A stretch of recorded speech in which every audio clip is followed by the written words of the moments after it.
She says, because we're putting all of our resources behind the three of you, it's time that we offered you greater assistance when you're out in the field.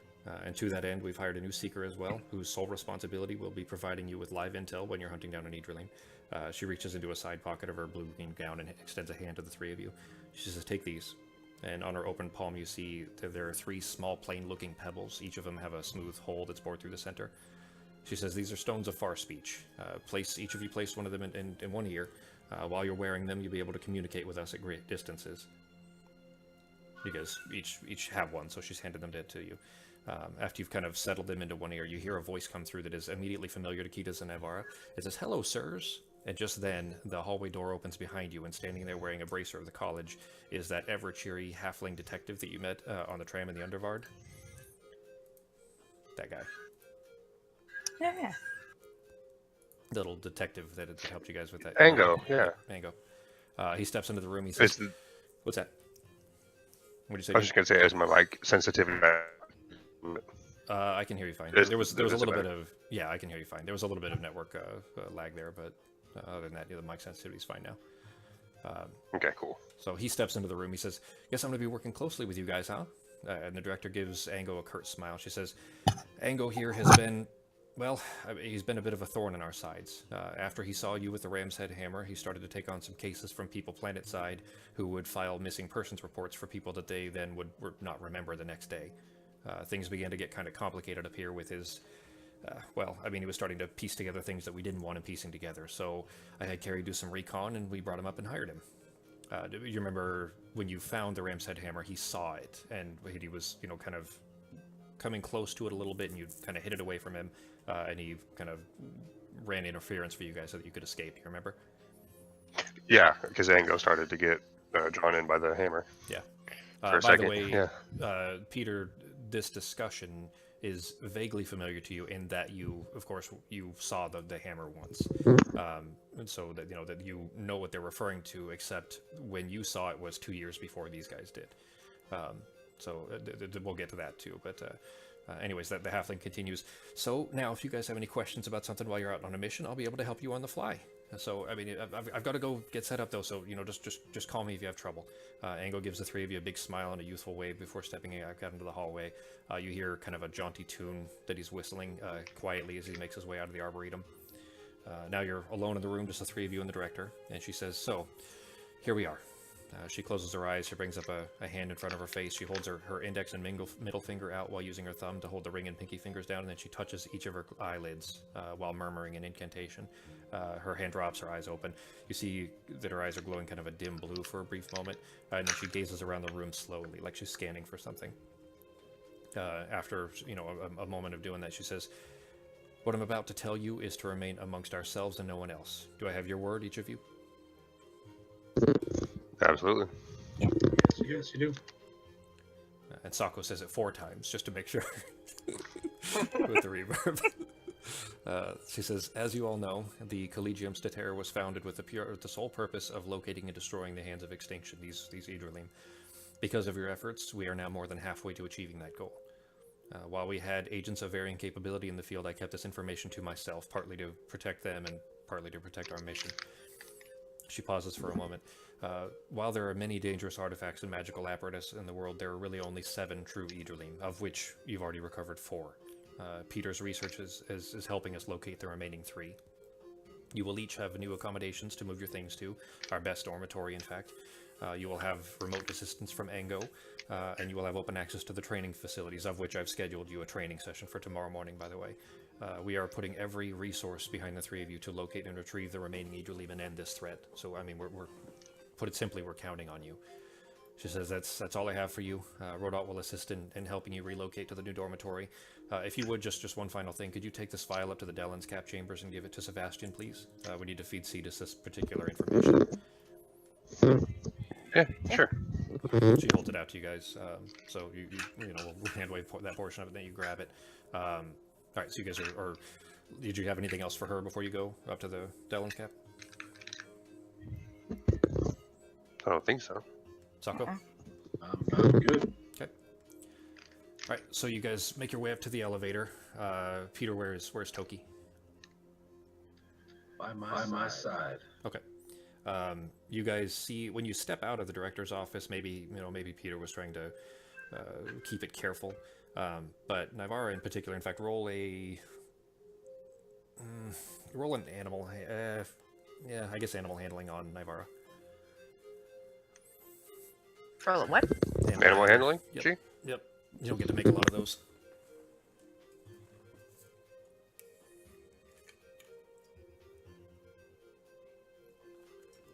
Okay. So you guys step out.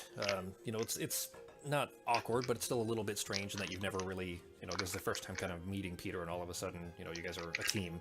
But you step out into the hallway, and the director's office closes, or the door closes behind you.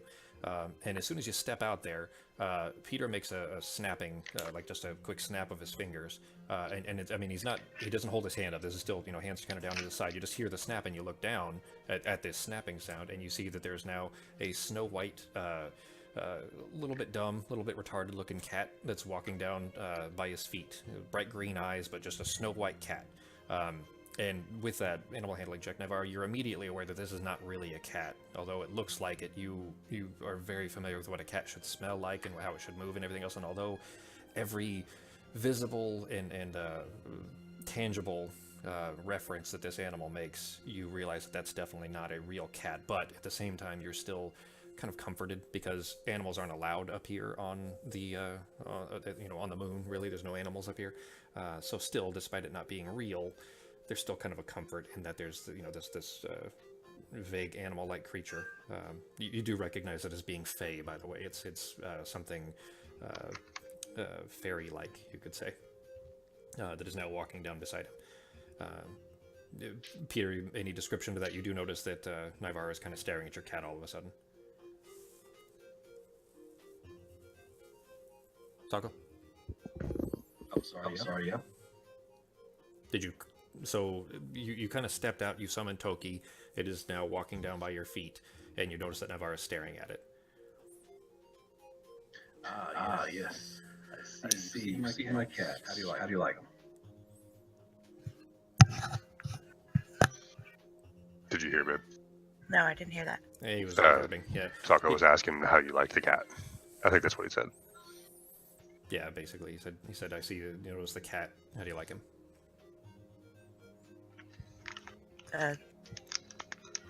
What is it? You were cutting out really bad when you were describing what it was. So it looks and acts, yeah, it looks and acts and everything like a cat, but it's actually a fake creature. It's not really a cat. It's a creature that can make it take many different small animal forms, but it's not really a cat, despite it kind of looking like one. Despite that, anyways, it still is an actual animal, so it still is, a warming feeling for you, anyways.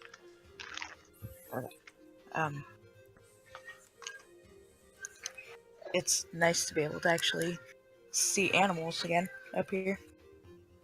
So you guys make your way it's going to be a little difficult, I guess, for crosstalk at the start, just for the reverb in particular and the network issues. You guys make your way towards the elevator. You make your way up this long elevator trip up to the top. The elevator doors open. The guards make note of your bracers as you pass by. So all three of you are wearing them now. By the way, Peter has gotten his bracer as well. He's had one, but he didn't have the upgraded versions. You guys make your way out through the row of guards. The guards kind of make note that you guys are all wearing them as you pass, but you make your way towards Cetus's tank. You hear voices in the distance, though, and as you get closer, you begin to recognize Sebastian's melancholy tone, and he's arguing with somebody. A very nasally sounding human. In fact, Peter, you recognize the other voice instantly. It's Oliver. It's the R&D supervisor of the laboratory. The only person you report to, basically, apart from the director. For Kitas and Navar, you guys actually met this guy briefly, and you recognize his voice when you were coming out of the director's office, remember? Do you remember that guy?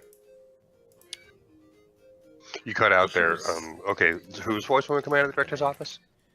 I'll need to send you guys like a fucking air card or something, because it's difficult regularly with your guys' crappy internet. It's not your guys' fault, of course, but we need to figure something out.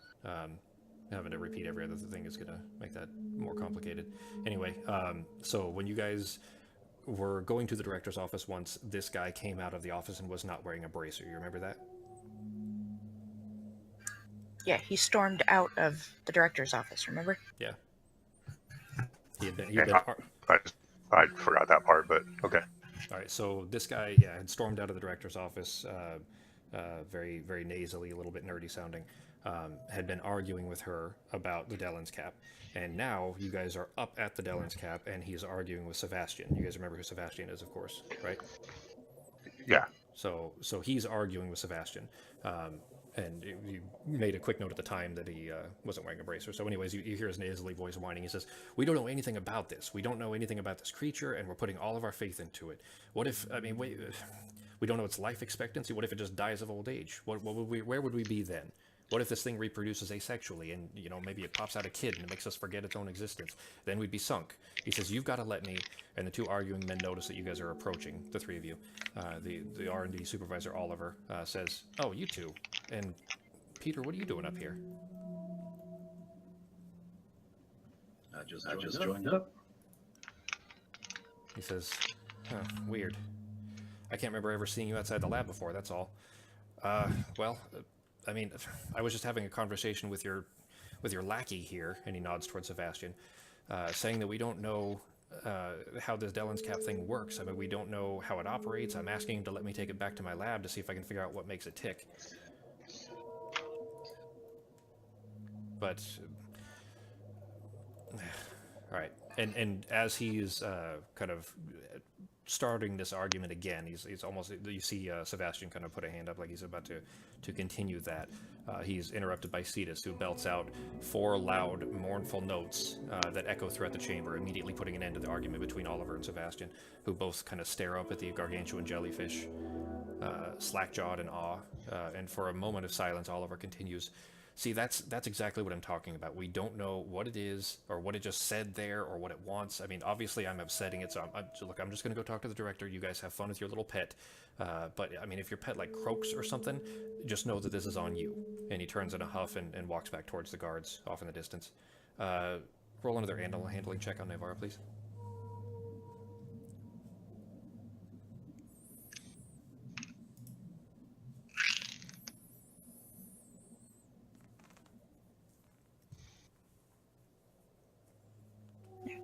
Nice, good roll.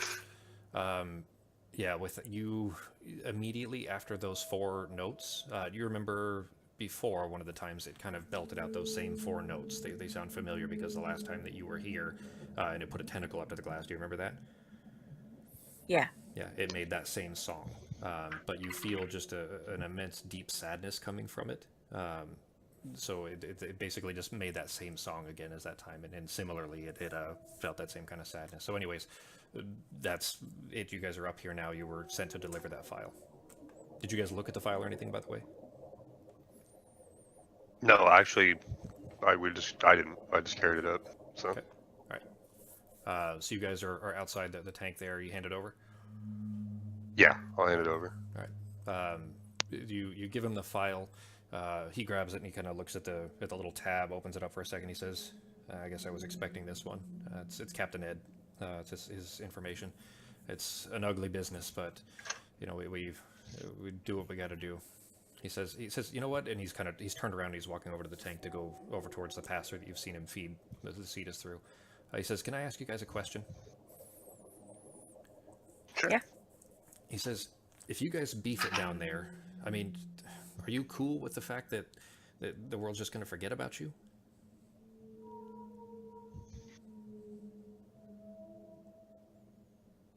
Yeah, okay, you cut out at the end there. Cool with the fact. What? And then I missed the last thing. He said, "Are you cool with the fact that the world is just going to forget about you?"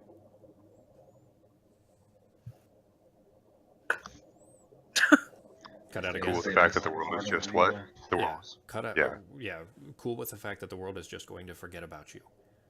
Remember, he's feeding Captain Ed's file to the Dellen's cap, which will mean that the whole planet, everybody that's not inoculated, will no longer remember who Captain Ed was. It's kind of just more about the job. I guess you just think of yourself like a, part of a bigger plan, bigger picture. Be worth it when we're done. I mean, I know we won't get any credit for it, but at least it'll be finished. He kind of sticks his jaw to one side. He says, huh. He says, I guess I've just kind of existentially bummed myself out. I'm gonna head back to my bunk. You guys take it easy. You guys head back down, rest for the night, all that stuff. Anything particular you want to do around the college? Basically, the next day, you know that you have a training thing in the morning. That's all. So you guys have the night to do with what you choose. Okay. One thing I do want to do, if the supplies are available, is I need to brew some more Stridos. I'm almost out. So. Sure. Roll 3 alchemical checks. All right.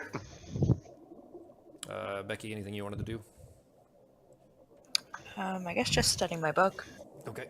I did not put any more animal forms in there for you. You didn't put anything in Discord yet for them. So you do have flight forms and everything. There it is. Sorry, I couldn't hear. You're good. what you said. Yeah, so you still have. I mean, you have flight forms available now. You just didn't tell me any specific ones to put in there, so I didn't add any to your sheet yet. But I mean, you do still have them. So you will have flight forms available now too. But yeah, so you sit down. So that book is becoming more and more attached to your hands. Like the longer that you sit there with it, the more it's not an addiction, but it's a very comforting feeling to sit there. Like especially when you're not able to really be in much nature up here. Even sitting in the arboretum it's just fake trees. But when you're sitting there reading through that book, you feel like at home almost, just flipping through that. But you study through it and kind of just read some more different forms that you might practice when you get the opportunity.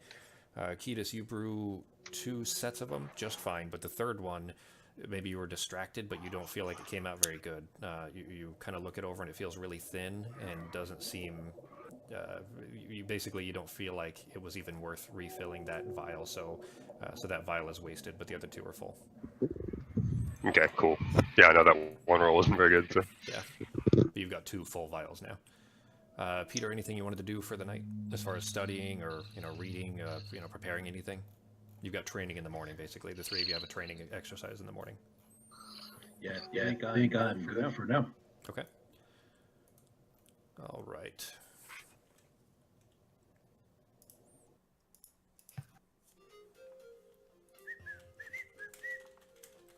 There we go. So morning comes. You guys have all had your rest.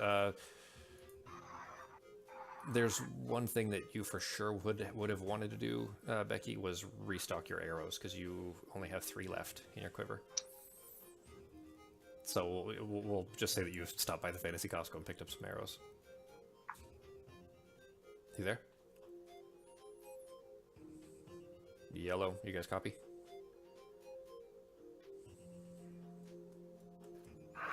All right, try again. Yo. Yep. All right. You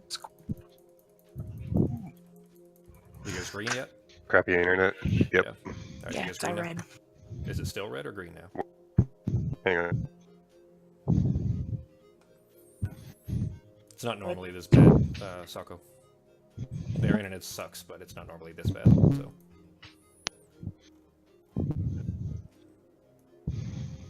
Like, it's really bad. I can't make out a single word they're saying.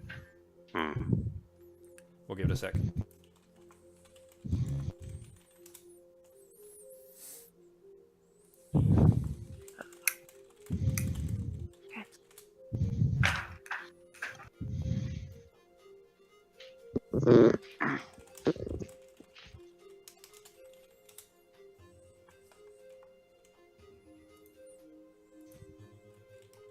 Just kick me off it.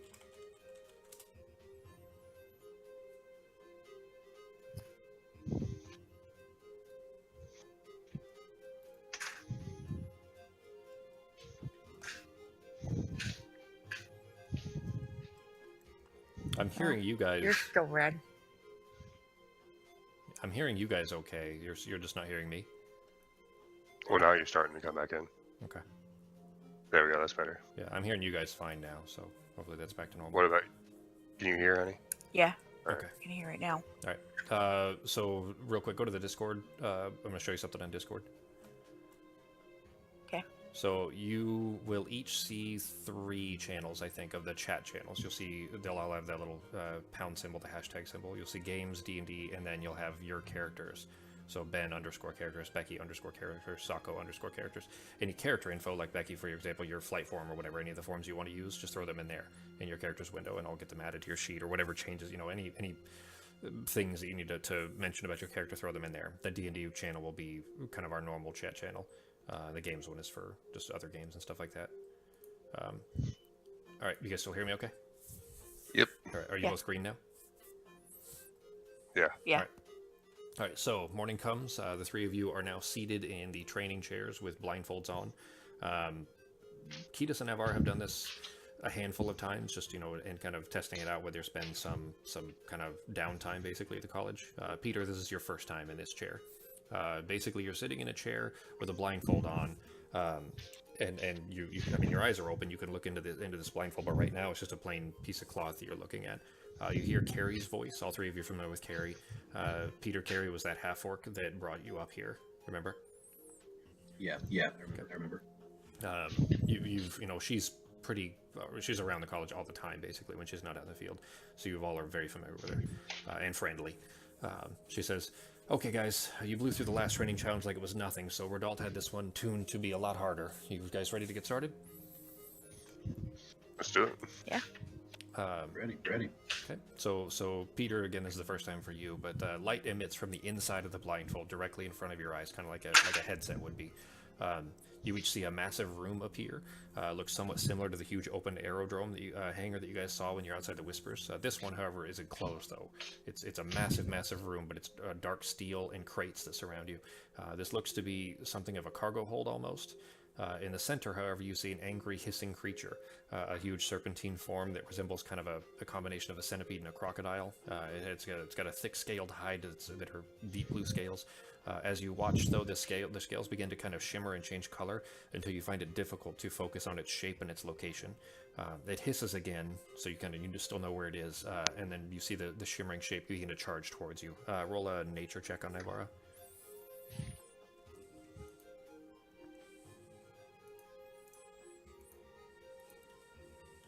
I just shared a map to you guys. It'll take a second to download, so tell me when it pops up. You recognize this thing as what's called a Behir, B-H-I-R. I'm going to share the image of that as well. You're familiar enough with these things, especially after having studied this book. You've never seen one before, but you've seen this, basically that picture. You've seen that in that book. From what you've read, they're electrically charged. They're kind of a natural predator of smaller dragons, and dragons will kill these, and these will kill dragons anytime they get the opportunity to do so. Like a snake will kill birds' eggs and that kind of thing. They do have kind of a camouflage capability, in that they can make themselves vaguely invisible at a distance, meaning ranged attacks at a distance when it has that up, when it's invisible, will be a disadvantage. But go ahead and roll initiative. Peter, for yours specifically, go to your paratus, your staff. Go to that first. So don't roll initiative yet for Peter, actually. I'll tell you, I'll walk you through the steps for that. Let me load the encounter. You guys will have a quick round to move yourselves wherever you want to be. Now let me drop you on the map here. A quick round to move first, you said? Yeah, you guys can put yourselves wherever you want to be to start with. So Kitas and Navarro both go ahead and roll initiative. Peter, go to your actions tab. Yep. Go to under items, look at paratus, your staff. Hit the magnifying glass. Got it. Okay, now what I want you to do is click the gray effect button first. Just click it once. There you go. And then go to your main tab and roll your initiative, which is in the very center. Just double click the init score.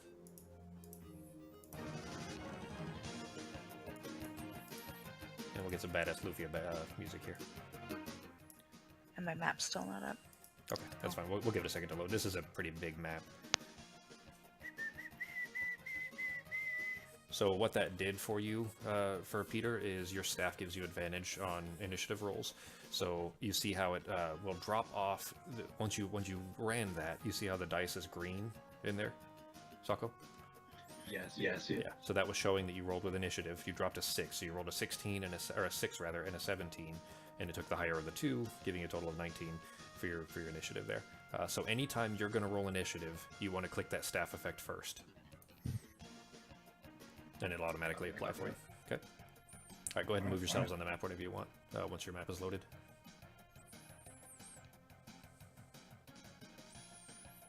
Oh, there are crates in the room too. I got to drop on there. So. Yeah, put yourselves wherever you would be in the middle of the room here. There's going to be a bunch of crates, and they're of varying sizes. These crates, by the way, that you see all over the place, they don't look... They're stacks of crates as well. They don't look like they would stand up to much. Meaning that if you get... basically if something hits you, or if you're trying to stand behind them or anything like that, and they get hit, they'll probably be destroyed. They don't look like they're intended to be very sturdy, but more, kind of a temporary... line break, maybe to hide or to give yourselves, something to break line of sight, that kind of thing. Okay. Tell me when it's loaded for you guys. I just still see crates popping up. Yeah, but the crates are fine. But Becky, did the map load for you? Yeah, it finally came up. Okay, cool. All right, so you guys are all set then. So there are crates all over the place. That's what those are, companion cubes from Portal. But this thing is now in the middle of the room, and it is charging to the south, basically. So, Ben and Becky, go ahead and move your tokens wherever you would be. Did we come in from the south? You were teleported into this room. It doesn't really exist. This is kind of a virtual training environment for you. So just put yourselves wherever you would want to be. It doesn't really matter. Okay. This thing can cover a lot of ground very fast, is how I'll put that. So it's not really going to matter all that much, except that, if you're in one place, maybe it can hit you both, that kind of thing. Yeah. It is very, very large, though. It's let's see, you guys... I don't think you fought anything this big before. Okay. I know the treant was pretty big. There was that big construct, that wooden yeah, but both of those... robot kind of thing. Both of those were probably 8 or 10 feet tall, let's say. This thing is that tall, and then another 20 feet long, because it's like a long snake thing with tentacles. Mm-hmm. So even quite a bit bigger than that. And looks like it's charged with electrical energy around it. Whoops. That is a bit loud. Damn it. Some of these are a fucking pain in the ass to adjust the sounds on. It's like 0 or 30. Alright, so, you guys rolled your initiative. Everybody is good to go. It is Kiedis' turn first. What are you doing? Okay. So this thing looks like it's on its turn. It's not its turn yet, of course, but it's about to charge south. Alright, first thing I'm doing is popping my shield up.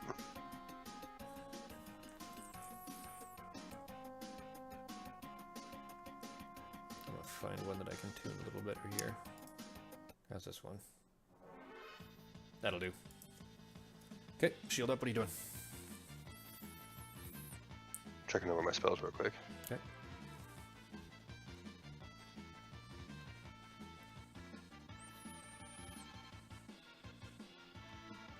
You know what? I'm going to hit myself with an armor of agathis, actually. Okay. So, do I need to target myself first and then hit the effect? I think it's self. Yeah, see where it says self in brackets? That means when you So hit the effect, it'll automatically only apply to you. Okay. Yeah, so you hit the effect. There you go. How that one works is when you're hit, I think it reflects damage back, right? Yeah, I think it's a you- damage shield is what it looked like for 1 hour. You also get the temporary HP, so hit the top one to the heal. Cool. Yeah. Okay. And then if anything hits you, that's when that reflective damage will hit them back. And I'm not sure Okay. if it drops when it gets hit. Let's see here. I don't think so. I think it said the duration's for an hour. So, Yep, looks like it just stays that way. Cool. All right, go ahead and Okay. mark off a spell slot. alright. And for my bonus action, I'm going to hit that son of a bitch with the crow's mark. Okay. So you see this for Nybara and Peter. You guys, well, Peter's a little closer to him. You see this guy that you just now finally met. These kind of almost celebrities in here. He kind of sees this thing. He throws his shield arm up in front of him, and you see him reach into his pocket, and he's got a small vial in there of what looks like water. And he immediately just takes his thumb and pushes the stopper out of the vial and pours the water over himself.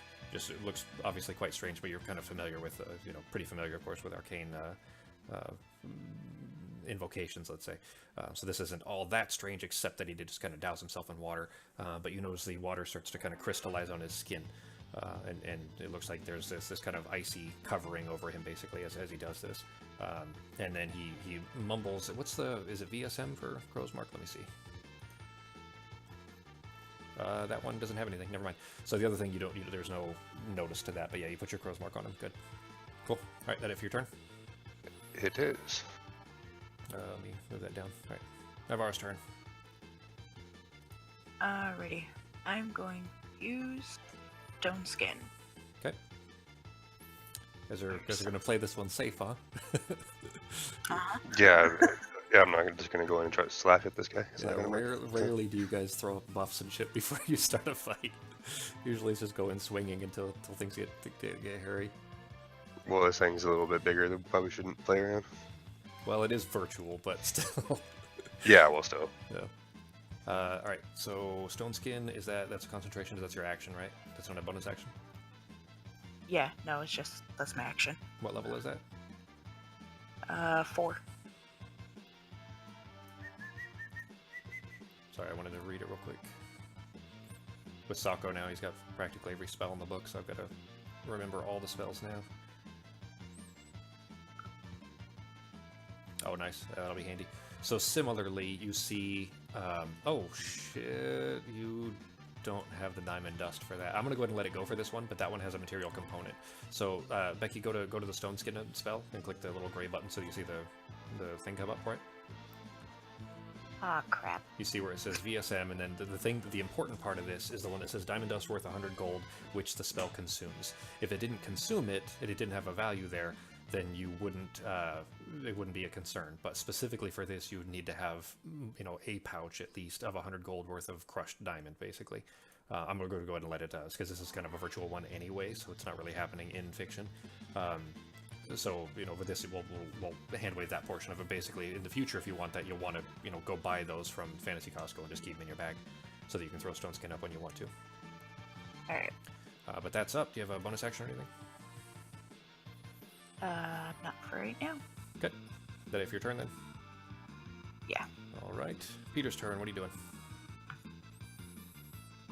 I'm going to cast a Ray of Evilment. Okay. What level is that? 2.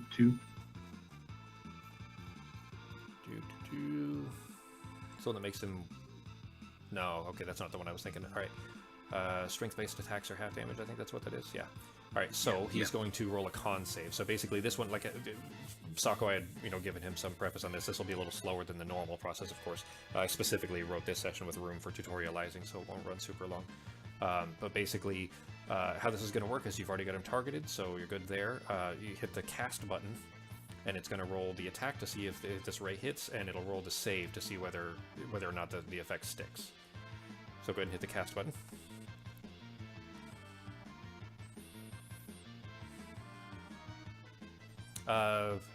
Hit the magnifying glass to the right of it, and then the cast button under that. I think you hit that little sword button, is all. Oh yeah. Left on the left.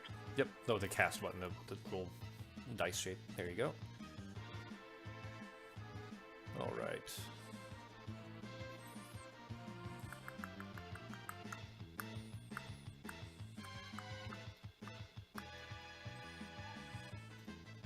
Nice, okay. So, while you guys are kind of preparing for this, you see Peter kind of standing halfway behind one of these boxes, stands up a little bit, and you see him hold 2 fingers out, his ring finger and his middle finger, rather, and pointer finger, and aim at this kind of snake-like thing. And you see a beam of black roiling energy, almost like a lightning bolt, but black, snap out towards this creature, and then start to surround him. And where this thing was already kind of crackling with electrical energy. This black stuff kind of starts to surround it a little bit. And so the effect, basically how that worked, Sako, is you didn't see the background rolls for that, but basically you were forcing it to make a con save, and it needed to beat a 17.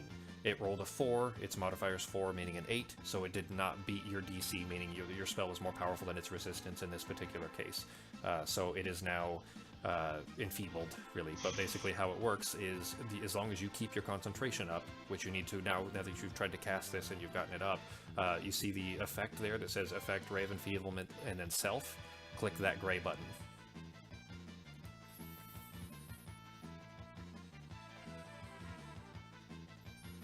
You see what I'm talking about, Sako? There you go. Yep, that's the right one. So basically, as long as Sako keeps that up, it's a pretty significant debuff. Basically, any melee, any strength-based melee attack. So this thing, if it swipes at you or anything like that, it'll only do half damage on you guys, as long as this buff stays up. His debuff, rather. Okay. Any bonus action, Sako? Not at the time. Alright, so you are halfway behind that box. Are you going to try to duck down behind it and hide or anything? I mean, you can't hide, it would take your action to do so, but, you know, you basically have your movement left, so you can try to duck down behind it or whatever you want to do. Yeah, I'm just crouched down. Okay. That is it for your turn, then. This thing, having been just zapped with this energy that, you know, didn't hurt it, but made it feel weaker somehow, was already charging south, is going to continue doing exactly that. It's got 50 feet, which that's only 35. Yeah. What'd you say, G? I was going to say, I don't think I have enough space. I think he's going to catch me. So if he has 50 feet. Yeah, he was running straight south anyway, which is where Peter is. So he is going to bowl straight through that cube there. And is going to try to snap down with this kind of alligator-like mouth to try to bite at Peter. Rolls a 17 for a total of 27. This thing has a very high modifier, which does hit.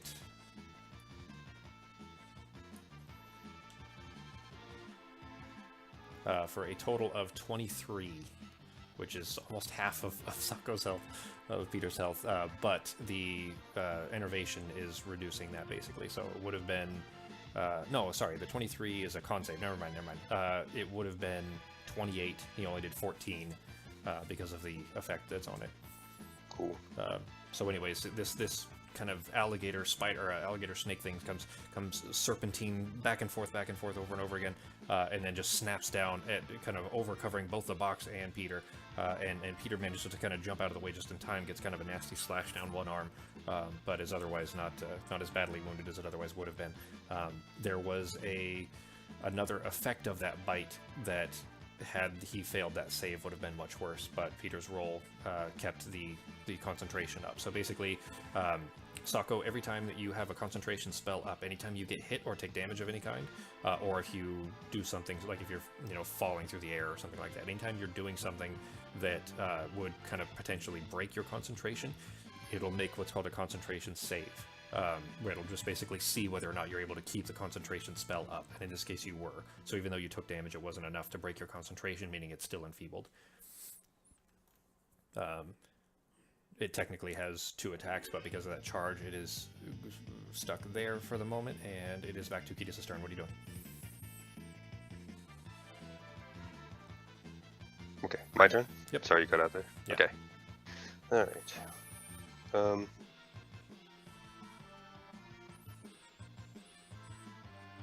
Shield, first thing. And...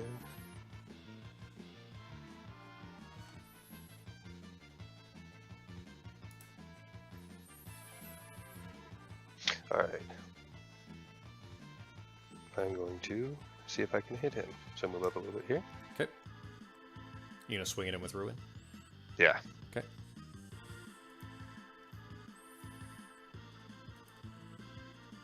Ugh. Yeah, this thing, it's snapped down at this box there and kind of bit on Peter down the arm, and you go to swing it at it, but this thing is just so slippery that you do actually hit. It just careens off of the scales. It doesn't look like it hurt it at all. Yeah. Alright, see if I can hit it again. Okay. That's better. Hang on. Oh, I get a crit on that. Yeah, so because you put your crow's mark on it, 19s and 20s are crits. There is a way to force a crit, but we'll just do it manually because I don't remember how to do that. I don't remember how to force it to be a crit. Yeah, critical on 19 or 20, and you also have to hit your crow's mark damage. There, yeah, you did it. Okay. Yep. So you hit that. Go ahead and roll your one-handed swing damage, and I'll just double it manually. Okay. Sweet. Okay. It doesn't count the modifier; it only counts the die. So it's 17 Okay. total. Nice. Not bad. Yep.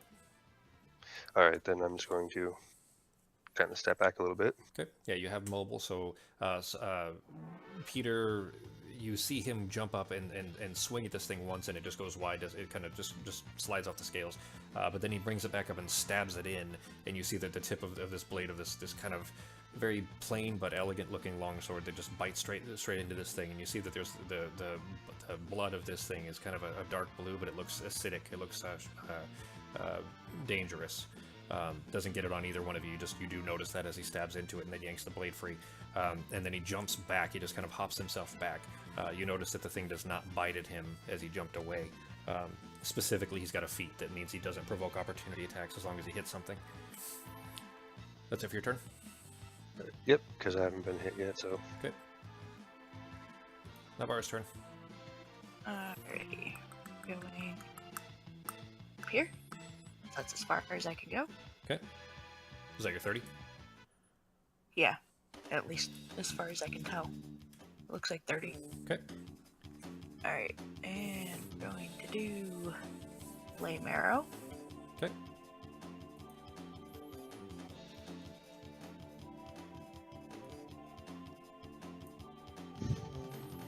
And mark off your slot. You used your staff. No.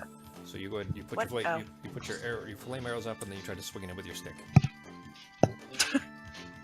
Sorry, that was meant to be an arrow. Hang Yeah, I on. figured. There we go. Okay. Go ahead and mark off your spell slot. What were you aiming for? Well, I guess the back of the head since I'm behind it. Okay. Because he's still facing them, right? Yep. Yeah, he had just bit down at Peter, and then just got stabbed in kind of the side, between a pair of legs. But the arrow sinks straight into the back of the neck. It's still there and still on fire, sticking out of the back of its head. Yeah, go ahead and roll your damage.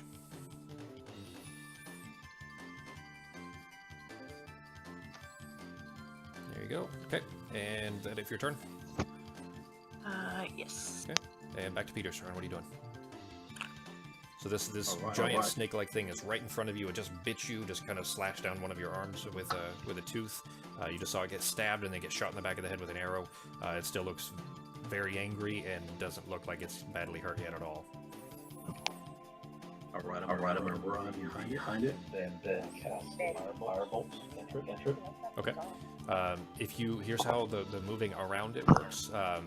If you leave its combat range, its attack range, which I think is 10 feet. So if you leave a radius of 10 feet around it, it'll get an opportunity attack on you. It'll get to try to bite you. So you can move around it as long as you stay within its range, basically. So meaning, I'm gonna move your token real quick just to show you. You could move here, and then here. That's about 10 feet. That's 15, 20, 25 would be there. Meaning you could move it to there or there is about as far as you could get. Running kind of along the length of its body to get around it without provoking an opportunity attack. Is that what you're trying to do? I was actually running kind of near her. Okay. So if right there is fine. If you move to there, it's going to get an opportunity attack. Or there. So basically right here is fine, but if you go there or there, you're going to get bitten, or at least attempt to bite you. That looks about right then. Okay. All right, so you seeing this thing kind of as its mouth kind of snaps up with it just being stabbed in the gut. It didn't see the arrow that hit in the back of the head, but it did feel the stab in the gut. It felt both really, but it only saw the attacker from the stab. So as soon as it got stabbed, it kind of its mouth rears up and is looking towards down towards Kita. So you take that as an opportunity to run down the length of its body, just kind of hopping over its scaly feet as you make your way around to the back. You're now near the tail. What are you doing? Cast the firebolt. Okay. All right. Go ahead and target him. You've got him targeted. That's good. And your firebolt, if you hit the magnifying glass. Most of the time when you're going to cast a spell, you're going to hit the magnifying glass first. And let me make sure that this is leveled properly. For level 10. Yeah, so 2d10. All right. So it's the correct amount of damage. So what you're going to do is, now that you're behind it, you have it targeted, you're going to hit the cast button that's underneath Firebolt after you hit the magnifying glass. There you go.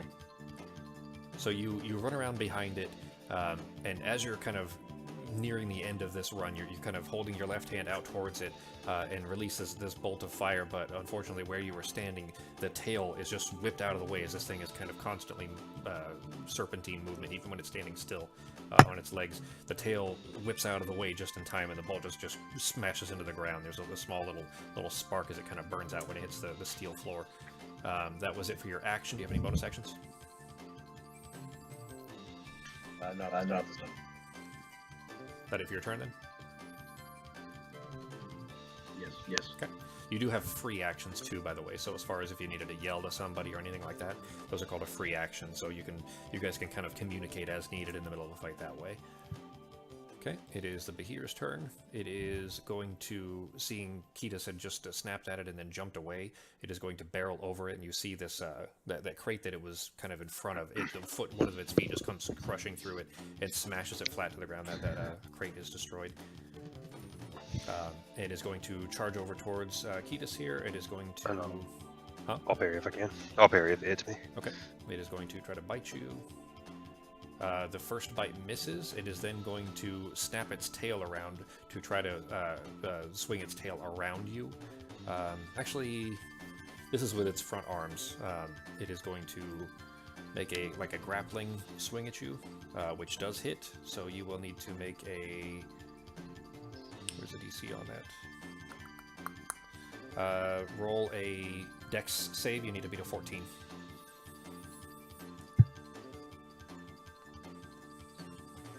Yes. So it snaps down trying to bite you, and then rears itself up off of its front two legs and tries to kind of bear hug you basically with them. And you hop back just enough to the hands kind of just clap together in front of you, and it roars in anger and frustration right in front of you. It doesn't look like it's either attack has been successful. It is your turn. Awesome. All right. Well, I'm assuming he's He is right in your face. Yeah, I noticed that. All right. Pop my shield up first. Okay. See if I can get him to move a little bit. I don't know if it'll actually move him because he's so big, but see if I can hit him with the death now. If it'll move him back. I don't know if it will or not, but... Where is it? There it is. You're going to push him back into Peter, where he is right now. From that angle. So if you don't move, you're going to end up crushing Peter with this giant snake thing. That's better. Is that better? Yeah, that's better. Will he go straight back now? Yeah, okay. It's always directly away from you. Yeah, okay. True. So you kind of sidestep and then hold your shield arm out to kind of release this roiling black and green. And it hits him straight into the side, like right basically the chest, where between the two kind of what's the word I'm looking for? Lizardy kind of arms. Reptilian arms, smacks him right in the chest, basically right there. Go ahead and roll your damage. Where it hits him, it doesn't seem like the force is what's pushing him back, but he does kind of react to this hit that is, this strange feeling of necrotic energy that smacks him in the chest, and he kind of scrambles himself back, which is a very awkward look for a snake that is really, really only designed to move forward. But it did look like it pushed him back. So that was half more. There we go. All right, he's pushed back there. Alright. Gonna blast him again. Yeah. Okay. And he is drop the effect on him too. Okay. He's kind of shaking his head like something is confusing.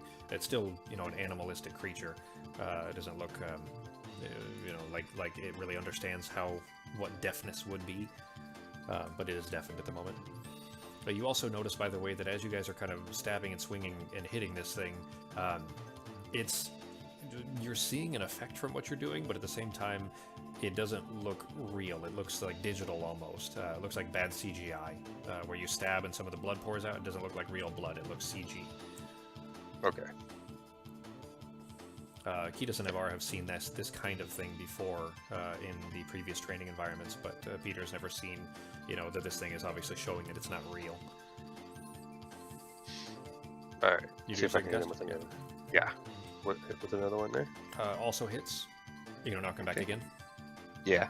Okay. He kind of same thing. He kind of keeps stepping back, and he ends up kicking into this crate that ends up collapsing around it. It actually kicks through the middle of the crate, but these things are not solid, and this one just collapsed around him. Sweet. Okay. That's it for your turn. Yeah. Okay. Navarro's turn. What are you doing? Alright, let's see.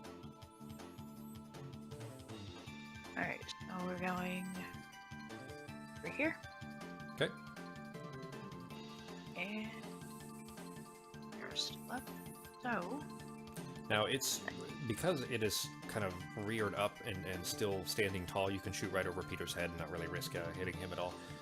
And the arrow goes sailing straight over him and sinks straight into the front of its neck, kind of below the jaw. But it sinks in there, still kind of roiling on fire. Go ahead and roll your damage. alright. There we go.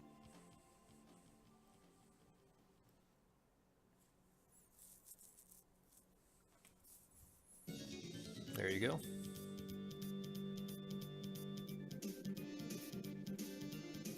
He is still looking okay. He's not looking too beat up just yet, but I mean, you're starting to do some damage to him. All right, Peter's turn. What are you doing?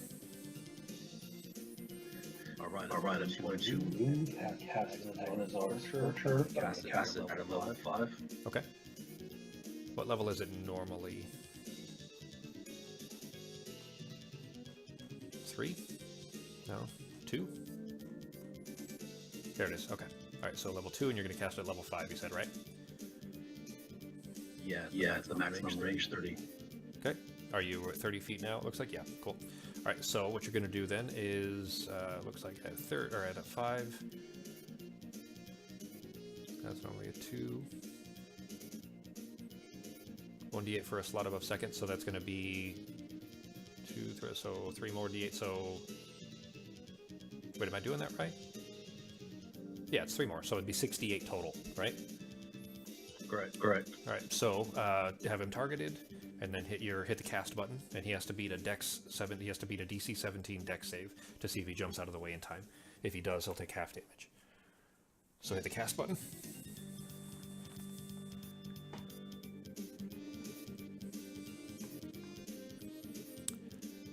So you hold your hand out and send out a similar beam where you sent out this kind of black crackling energy before. This one is red and orange and a very bright kind of fiery energy that flashes out towards it.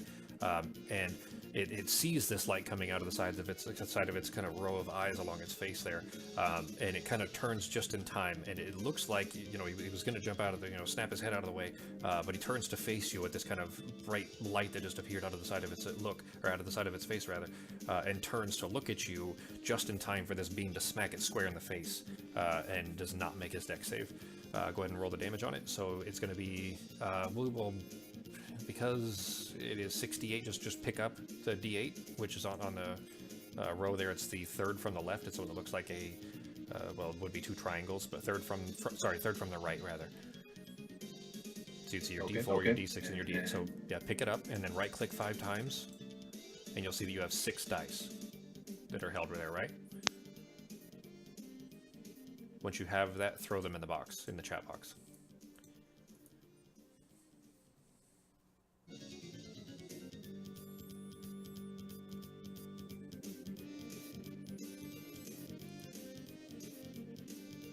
All right. So total 6. Yep. There you go. Nice. So this roasted snake is just getting burned. Let's see, let's drop that on there. Cool. It is now looking quite... It's about a third of its health is gone now, total. Just from looking at this thing, it like starting to kind of get beat up. I mean, that definitely hurt it pretty badly, especially because it didn't make it save.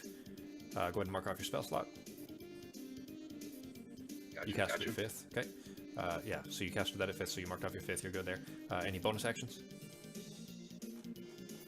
Can I get my cat out next to me? You already had it technically, so I mean, you did when you were walking around, so I'm going to assume that you already had it with you. In fact, you know, to not take an action or anything. I did not drop it in there, though, so let me do that. So Toki has its own turns. It has its own initiative and everything, so it'll pop up in its own initiative order, and you basically decide what it does. Let me make him friendly. There he is. He got a 17, so he's actually next anyway. He has very little in the way of HPs, so keep that in mind. He's actually got 2 total, so basically he won't survive a single hit. Obviously he doesn't die, you would just need to resummon him. But basically, you still have a bonus action of your own turn, and then he will have a turn. Okay, I'm okay with bonus action. No bonus actions? Not done. I'm looking through your list, you don't have a ton of bonus action spells anyway. Maybe wizards are kind of bonus action starved. Look through your list, Sako. Anything that has a B in parentheses is a bonus action. So you have Shadowblade as one, Misty Step. Oh, I'm sorry, you didn't prepare those. Never mind. I was looking through your whole list. Yeah, I forgot for your preparations when you may not have any. Oh, sorry, let me switch that back to standard for you. There you go. Alright, so that's it for your turn then. It is now Toki's turn. Let me drop him on the map for you. He has a movement of 40 feet, a climb distance of 30, so you can basically move him wherever you want to on there, up to 30 feet, or if he was climbing, it'd be higher. He can't attack or anything, but he will basically, if you choose to, you can have him kind of annoying the Behir, which will basically give other people aid. So you can have him aiding Kiedis or Navarra or you to give them advantage, or you, whoever, an advantage on an attack. Or basically he can do everything except for attack. So that whole actions list that I sent you, he can do anything on there, he just can't attack. Pretty much an annoyance. Yeah.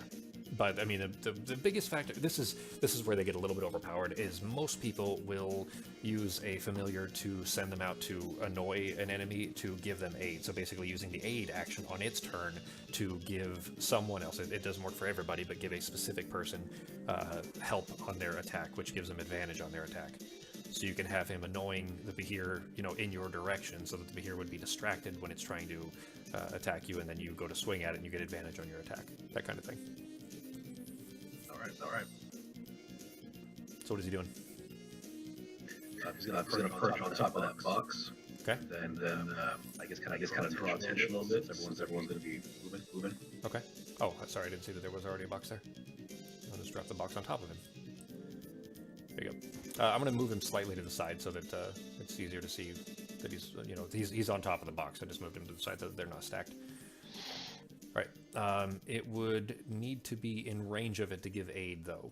So, you know, it's up to you what you want to do with him. But he can't give give aid from range. All right. Then he'll stay there for this turn. Okay.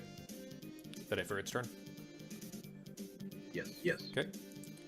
The Behir is, now that it's gotten knocked away, is going to look over at this little elf who just plinked a couple of fire arrows into its back, is going to charge at Navarra.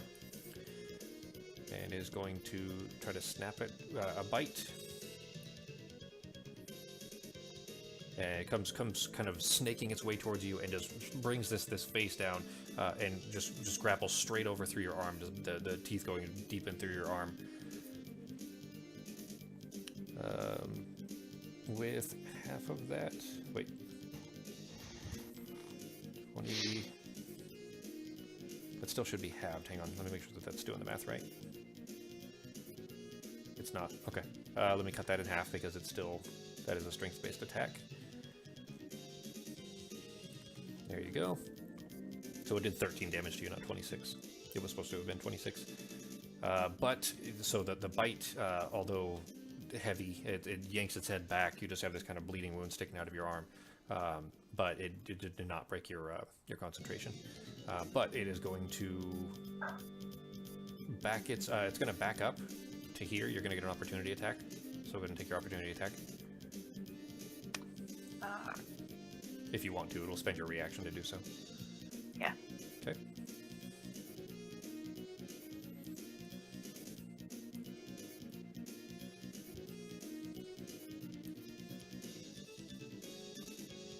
And it hit. You can't technically, you'd be at disadvantage for using your bow. It's fine. Normally you'd be at disadvantage because he was in melee range for the opportunity attack, but that's okay. So you kind of already had the bow in your hands anyway, and we're ready for that. So as it was kind of backing away, you just release another shot, and it sinks into its neck, just below the face there. So now it's got one on either side. Go ahead and roll the damage.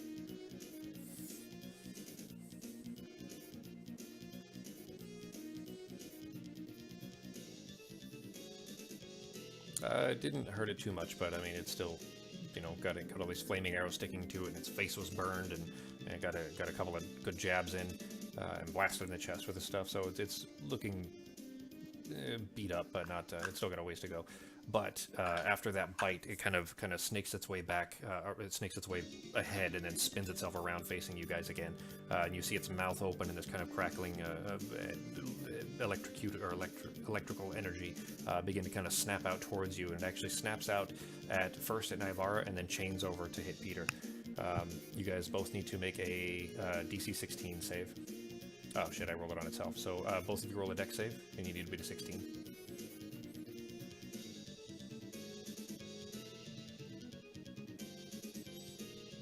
Crap.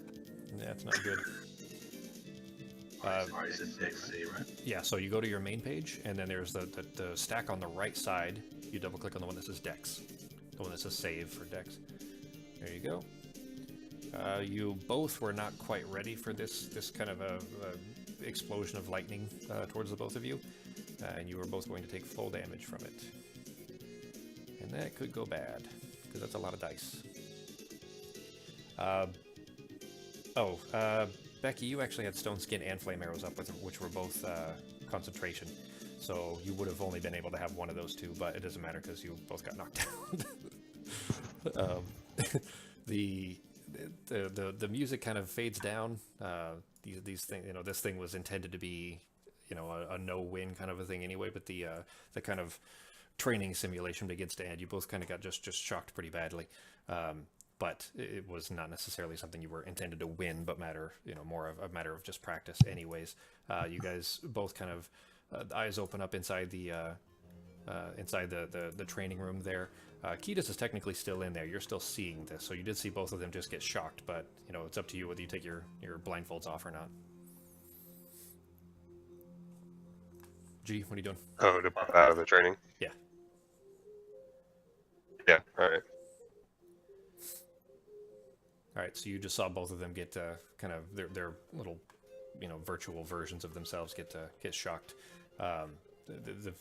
You guys were doing just fine at it, but you know, there was still some tuning to do. As Carrie had mentioned, this was still just a kind of a temporary run anyway. Something they had thrown together to see, you know, if it would be challenging or too challenging or so on. They obviously still need to do some tuning at it. So Carrie mentions, well, better luck next time, guys. I mean, nobody's beat that thing yet, so nothing to feel bad about. You know, we still got some work to do. Why is that? I'm hearing a ton of static on there. Are you guys hearing that static, or is that just me? You sound, Sako, you can hear me fine? No, you're breaking up. Okay, alright. Yeah, it's breaking up over here too. Alright. Let's leave that out for a second. Okay. That was it for their training test, though. Is there anything else you guys wanted to do for that day? Basically, you don't have another mission yet. You're there at the college. You guys can do, you know, as you want. So anything in particular you guys wanted to go do, or anything while you're kind of killing time for the next mission? Yeah, I need to go to Fantasy Costco and get diamond dust. Okay. Oh, and do you need arrows? You already got arrows, did you? She restocked, but I mean, we'll hand wave that portion of it, and that basically anytime you guys go back, you can refill some of your kind of automatic things. So, all right. So I'll add those to your sheet for you. How many sets do you want to buy? Let's do I have? We'll do 3. 3 sets? Okay. What we'll do is you'll probably have a couple of other things in there that you may need materials for. So look through your, whenever you have a few minutes, look through your list and see, look at any of them that have parentheses with a $sign. Anything that has a $sign is something you would need material components for. What you're looking for is when you look at those spells, if it says it's consumed, you would need, potentially multiple of it. So in this case, you're buying 3 sets of the Diamond Dust because it's going to consume it. If it doesn't say it's consumed, you only need the 1, and you just keep it in your bag and you just pull it out every time you're going to cast that spell. Does that make sense? Yeah. Okay. So I'll throw those in there for you. You guys, for the bonus you were given from the finishing the Vine Lash and bringing that in. That sounds better now. All right, good. Anyway, the bonus you were given, you guys had quite a bit. Let me see if I threw it on there for you guys. It was 500. No, it didn't. Okay, so 1011 on Ketis.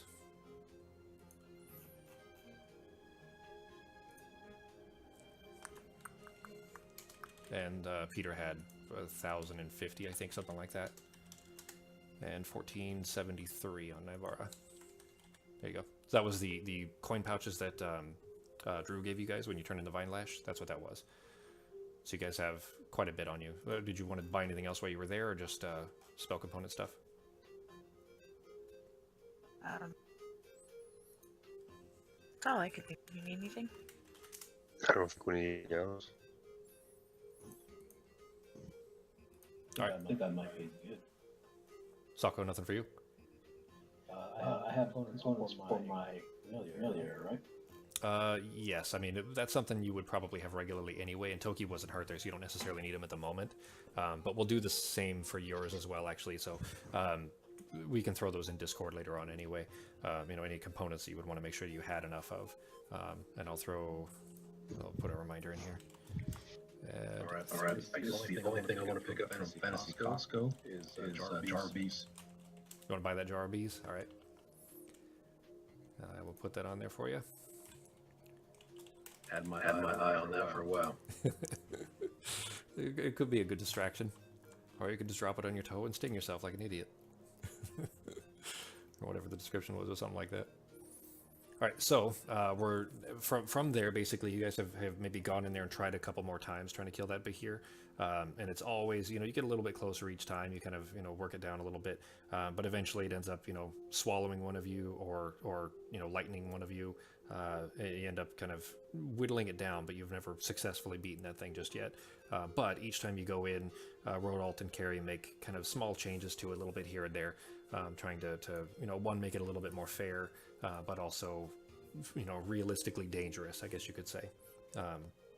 You do notice that it keeps, like, it's actually started to use some of its other things too. Like you noticed that the very first time, what we just played through, when you went in there, that it actually shimmered and kind of turned invisible before it attacked you, but it didn't use that during the fight. And then the third or fourth time you guys went in to fight, this is over the span of a few weeks, you went in there, it did actually try to use that while it was fighting you guys. So you kind of were learning, it was growing in that they were kind of making it adapt to you guys, and then also you guys were kind of learning to adapt to its different kinds of ways of approaching the fight. Sometimes it would act a little bit more snake-like, sometimes it would climb up on the ceiling and try to attack you from above or drop down on you. Basically, it always it worked a little bit differently each time, to kind of keep you guys on your toes. By the way, when you guys are in there doing those, it's either Carrie or Rodalt or one of the other people who are controlling that. They're essentially using it, a console, not a video game console, but a console like a dashboard of controls, and they're using it to fight you guys with. It just has, it's just much bigger and has kind of a little bit of an advantage for that reason. But anyway, you guys have spent a couple weeks kind of practicing at that. No new word. Basically, the Seekers haven't gotten any word of another of the Eagerling.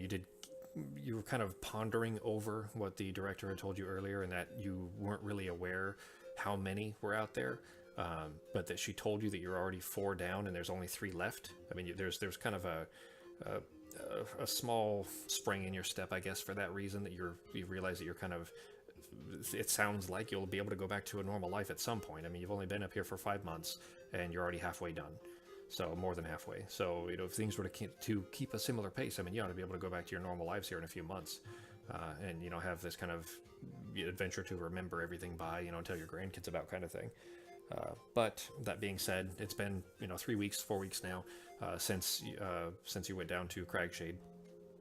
Things are pretty normal. You guys just keep kind of training and keep getting to know each other a little better and so on. Peter, you've probably told them the story about Denrith Hold at this point. Peter,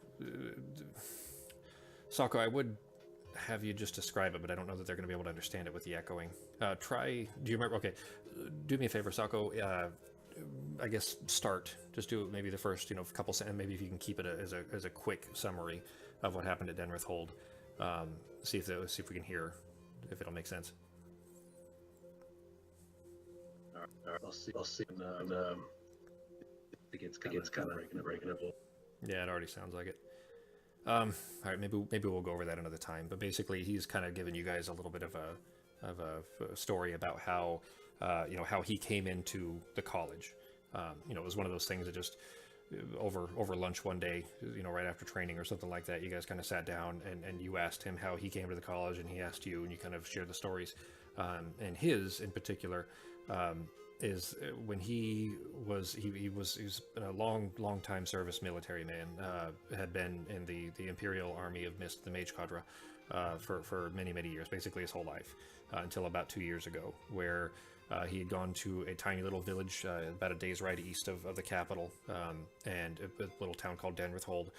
And while he was there, some bandits, nobody really knew who they were, kind of came up out of nowhere and started shouting at he wasn't involved in this. He was just kind of a bystander initially. But these bandits kind of came with this big hammer, this ram's head hammer, and this is where part of the information came up. And this guy smashed the ground with the ram's head hammer, and all of this keep, it's a small castle, but still a holdfast, kind of was swallowed up by the ground. And he's kind of explained this all to you. And then, of course, that hammer is what you guys later found. And Lotho, he had met Lotho and Carrie there, actually, a guy named Lotho, who you guys had never met, but you were kind of involved in trying to solve Lotho's murder. Do you remember that? Yeah. Yeah. So basically, that you kind of have this little, almost a small world kind of a moment, basically. But that all happened a couple years ago, and he's been with the college ever since in the research department. So, but anyways, it's been a few weeks since recovering the Vine Lash and moving to your new quarters, these swanky bunk. So the bunk houses for Peter are always in these kind of, it's one big dome that's separated into 3 sections. And before, you guys had been sharing, Nivara and Ketis had been sharing their third section of it with Robbie, remember, who was thrown in the brig. And it was a little bit sad when you guys are kind of moving your things out, and there's still this kind of police tape basically over his door. But you move all your stuff up, and now the 3 of you are in these bunks that's actually on top, a little to the side, but basically on top of the Arboretum, with this big glass dome that you guys can see basically the same kind of look as the Arboretum has. You now look out over space, but you haven't heard hide nor hair of poor Robbie since. So your new digs, though, are just awesome. Each of you have these open ceilings of the spinning cosmos above. On nights when chorus is full, you can hear the song echoing through the rooms. You have switches to be able to close those if you want, but anyways, those are there. Today, though, after these kind of long weeks of just training and kind of almost boredom really up here, you guys have gotten kind of used to the fast life of what you've had up here. But today, though, is the big celebration for Candle Nights. And it's a week-long holiday celebration, and today is the kind of the big exclamation point at the end of it. The college is decorated with snowy confetti and artificial coniferous trees, and pine scent fill every nook and cranny. Everybody is very cheerful and happy. Big time of year for everyone. Practically every employee of the college are down in the Arboretum. They're exchanging gifts and enjoying the office party. There's eggnog and gingerbread cookies and pastries from the world over. Everybody's kind of exchanging gifts, so you haven't gone down to the party yet, but you're, if there's any gifts you wanted to bring, for the other people in the college, basically that's what they're all doing. So you guys going down to join the party? Yeah. Okay. So you guys make your way down there. Peter and Navarre coming too? Yeah. Definitely bring the bees. That would be a good gift for somebody to just open the bees in the middle of the party. So you guys are kind of stepped into this big crowd, and I mean, you coming down from the elevator that goes up to your guys' rooms, and it's packed. It's packed pretty tight. The college hasn't grown a lot, but remember, all of these former field agents have been reassigned, so they're now all here. And you guys are the only real field agents now. With Carrie's team, the coursers are still kind of supporting you guys now. But you guys are kind of making your way into the crowd. You see Sebastian, the caretaker, the minstrel caretaker, the same one that was up with Cetus earlier, Peter. He's always a little bit dour. He kind of smiles when he sees you guys. He says, "Hey guys, been looking for you. I just wanted to say thanks for all your help with the Dellens cap. It's I don't know what it is, but Cetus always lights up so much when you guys come around. It feels like the only time I can really interact with him." He says, "Here, I made these for you. Spent a lot of time on them. I thought, the three of you might maybe you'll appreciate them and maybe tell your friends on the surface about me." And he hands each of you this small carved wooden music box, basically. It's basically, you open this top up and you hear kind of a similar mournful tone, the same kinds of music that you've heard him create and give to Cetus in the past. Tell him thank you. He's basically like handing you guys like his mixtape. So he politely waves and kind of makes his way back into the crowd. And a minute later, you see Carrie kind of approach. You guys are enjoying some mulled wine and pastries. Carrie finds you by the refreshments table. She's cheered up a bit in the week since Phandalin. She smiles when she approaches. She says, "Hey guys, some big promotion you got there, huh?" Looks like it. Yep. Yeah. She says, "Well, things around here have been so much better since you guys arrived. I mean, it used to be so dour, like all we ever got was failed mission after failed mission. And then, I mean, you, Peter, when we first met down at Denver's Hold, I knew something was strange about you, not reaching for that hammer. And now the three of you out gathering up these artifacts, making the world a better place." She says, "Don't get me wrong, I mean, I love my job up here, but I'm really looking forward to the day when we're finished and I can go back to our old lives on the surface." She says, "How long do you think that'll be?" Roll insight, all three of you. All right. Sako, we went over insight a little bit, some of the social skills. We went over them a little bit in your session 0, but basically insight is, ideally, I don't want to tell you guys when to roll something like insight or anything like that. You would tell me when you want to kind of see what somebody is necessarily meaning, like maybe she's trying to pry for information and that kind of thing. And usually the social skills, by the way, you roll them in the tower. So grab your insight and drop it on the tower. There you go. Yep, you did it right. Did you just remember from last week, Sako, or did you roll that in the tower on accident? I remember. Nice. All right. So oftentimes with the social skills, again, I would take Ben, who rolled the highest in this case, I would drop him into the side chat and tell him what he noticed that the other two of you didn't. But because we're kind of tutorializing during this session, I'm not too concerned about that kind of thing. But during this particular case, the way that she asked it, and she was kind of tilting her head at you a little bit, at Cetus, you kind of got the impression that she was doing that. She was trying to pry for information, like maybe she's kind of itching to get back to her normal life, and maybe she's trying to indirectly pry for information, like how long do you think it'll be before you guys find these last three and we can all go home? So what do you reply? I'm hoping at this rate, maybe just a few more months, 6 more, maybe. She kind of smiles a little bit and nods her head, looking down a little bit. She's like, "I can do that. I think I can take 6 more months." She says, "Well, I mean, we're all out here to support you guys now. So whatever we can do, if we can make it in 6, that's great. But if we can cut it down to 4, you just let me know what I can do to get it there." She says, "Yeah, absolutely. Yeah." She says the director's always cagey about how many more there are to destroy, but my guess is that there can't be another, maybe another couple dozen, right? I mean, at your pace, it should be done. 6 months. 6 months sounds fair. I mean, you guys should be able to get these out. Remember, the director closed the door and made sure that nobody else knew about how many there were. So she doesn't know, remember, that there are only 5. Yeah, that's why I didn't say anything.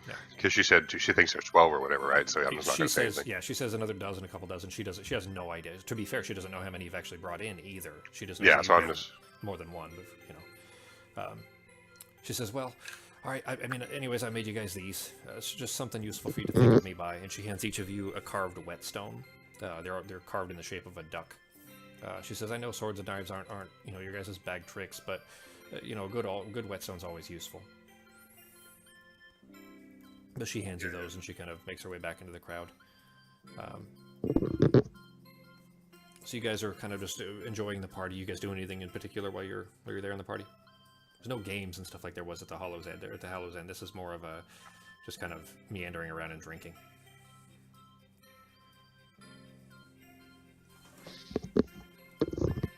Yeah, No, I don't think so. Probably walking just, around engaged. I don't know, walking around, maybe just checking stuff out, I guess. People watching. Peter, is Toki out, or do you have him in his little dimension?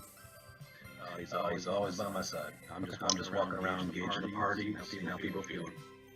So he's, trying to deftly make his way through the crowd without getting his tail stepped on. But, just kind of enjoying the party by you. He's smarter, of course, than a normal cat in that, he's kind of aware of his surroundings a little more than a regular cat might be. You guys kind of just keep kind of making your way around, though, and a bit later you see poor little Ango trying to meander his way through the crowd towards you. But in the slightly inebriated crowd here, they don't seem to notice him because he's so small. Causing him to get constantly jostled this way and that, and he politely tries to kind of move his way towards you. You hear his genial grumbles of, if you could just, excuse me, sorry, and ouch, that's my foot, that kind of thing, just as he's kind of making his way through them. Still very cheerful despite it being frustrating. It comes from about waist high, of course. He finally exits the throng towards you. You guys are kind of off to the side a little bit. A big smile crosses his face. He raises a hand to hail you as you approach, just as the director steps out in front of him, seemingly not to notice Ango. The director, though, steps in front of him. She's with a measured smile. She says, I've been looking for you three.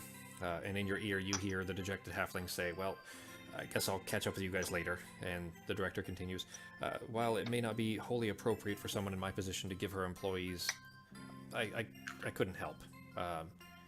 And just in the middle of that, before she can finish her sentence, an earthquake of a magnitude you guys have never felt, except for maybe Peter when the Ram's Head Hammer split the ground, rocks the floor out from underneath you. Roll dex saves, all three of you.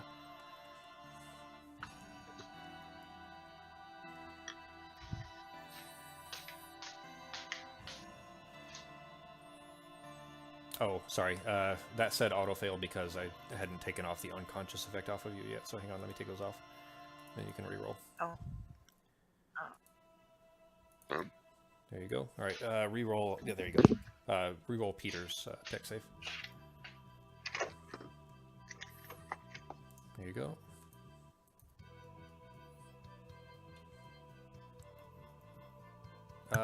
It still said auto-fail on Navarra, hang on. Yeah, it's clear now. Alright, go ahead and re-roll Navarra's too.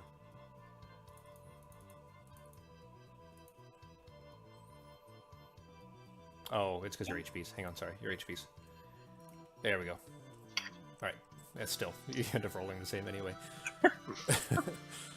So basically the ground just is... There's an immediate jolt, and it's not earthquake-like so much as it is like all of a sudden the floor just disappeared from underneath you, and then you fell to meet it. Like it fell out from under you, and then stopped, and then you guys fell 2 feet till you landed there again.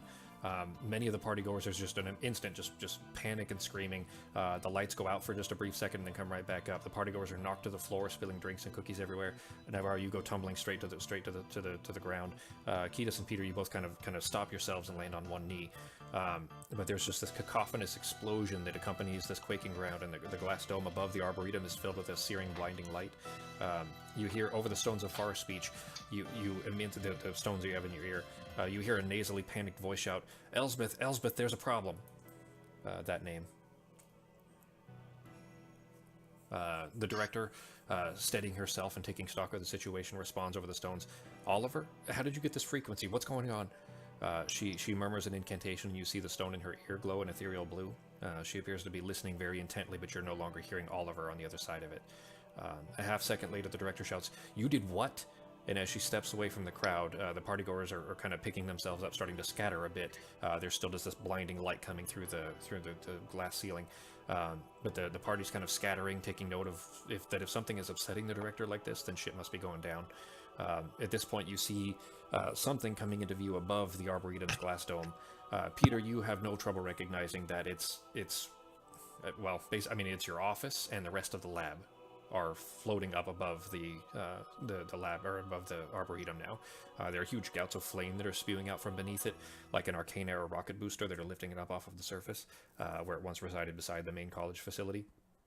The fires die out, and it leaves the lab floating up in space about 100 yards or so above the college.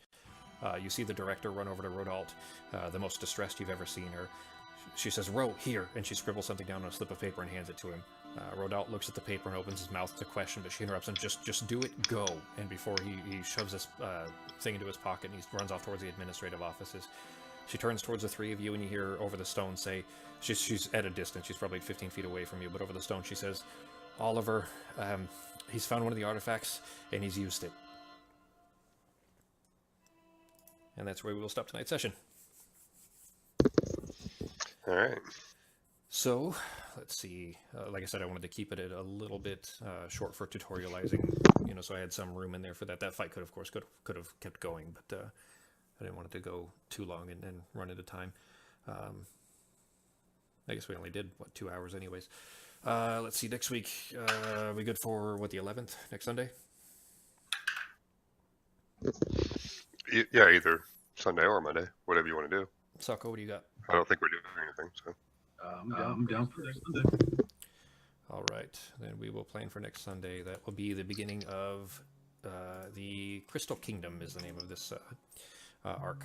Any questions? So Sako, that was your first kind of real session. Obviously, it was a little bit boring, a little bit slow to have room for the tutorializing, but any questions, narratively or on how it goes, how it play, things like that? No, everything's pretty much expected. Nice. Cool. Right. Take note of that name, by the way. You saw. So, how she reacted. You guys have in the 2 years that you've worked there for Peter and the 5 months that Kiedis and Navarra have worked there, you've never known the director's name. You've never asked, but you've never known her name. That was her name. And it sounded like Oliver was yelling her name over the Stones of Far speech before she cut him off. That makes sense? You guys understood that that's what happened? Yeah. Yeah. Cut out. I got it. Okay. All right, dudes. We will call it a night there. Next week we will pick up where we left off. All right. Good to meet you guys. Cool. All right.